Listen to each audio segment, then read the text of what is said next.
Vous avez insisté sur l'histoire. On ne peut pas être un bon géopolitologue ou un bon géostratège si on méconnaît l'histoire. Je vais prendre un exemple. Monsieur Gamal le comprendra aisément puisque c'est un arabophone. Euh, Comment voulez-vous qu'on prenne au sérieux des ignares et des semi-lettrés, soi-disant démocrates, quand leur bavardage sur BFM TV, France 24, se limite à des propos dont le sens étymologique et sémantique est douteux, des exemples comme wahhabisme. Monsieur Gamal pourra confirmer mes propos. En arabe, on dit effectivement Al-Wahhab. C'est un nom arabe, c'est un nom divin, mais ces bouffons qui viennent de Bruxelles, passez-moi le terme, de Paris et ailleurs, ont l'habitude d'accoler des suffixes comme isme à toutes les sauces.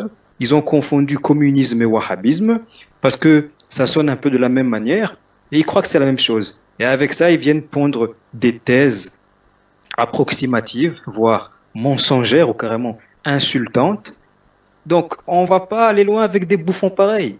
Donc, je suis solidaire des propos qui ont été tenus sur le plateau ce soir et j'aimerais répondre à mon frère Gamal. Voyez-vous, je suis plus jeune que vous, mais mon meilleur ami est algérien, natif de Stif. Donc, en tout cas, dans ma vie privée, j'ai déjà intégré ce logiciel selon lequel l'Afrique doit s'unir depuis Alger jusqu'à Cape Town, en passant par Dakar jusqu'à Addis Abeba.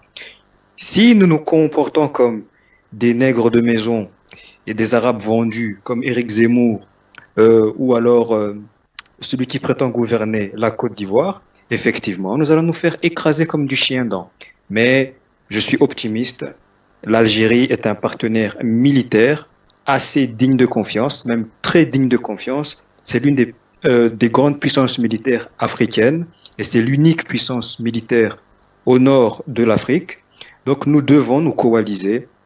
Je suis extrêmement heureux de voir la coopération qui a commencé entre Moscou, Mali et Alger. Je suis même prêt à dormir tranquillement. J'allais proposer le soutien du Burundi comme je le fais souvent, mais à eux trois là, je n'ai vraiment pas de souci à me faire.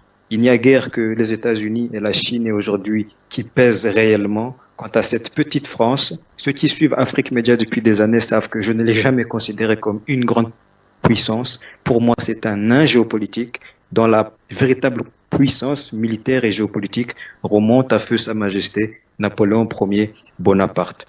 Je sortirai en indiquant que ce qui se passe aujourd'hui n'est juste qu'une confirmation de ce que les uns et les autres nous voyons depuis au moins 5 ans.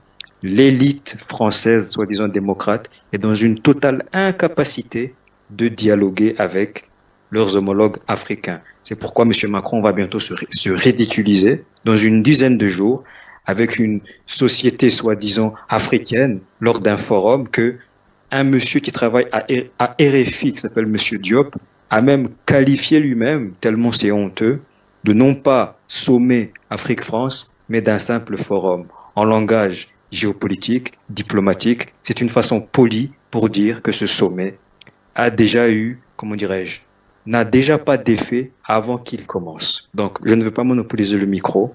Afrique Média, le monde c'est nous, on continue le combat.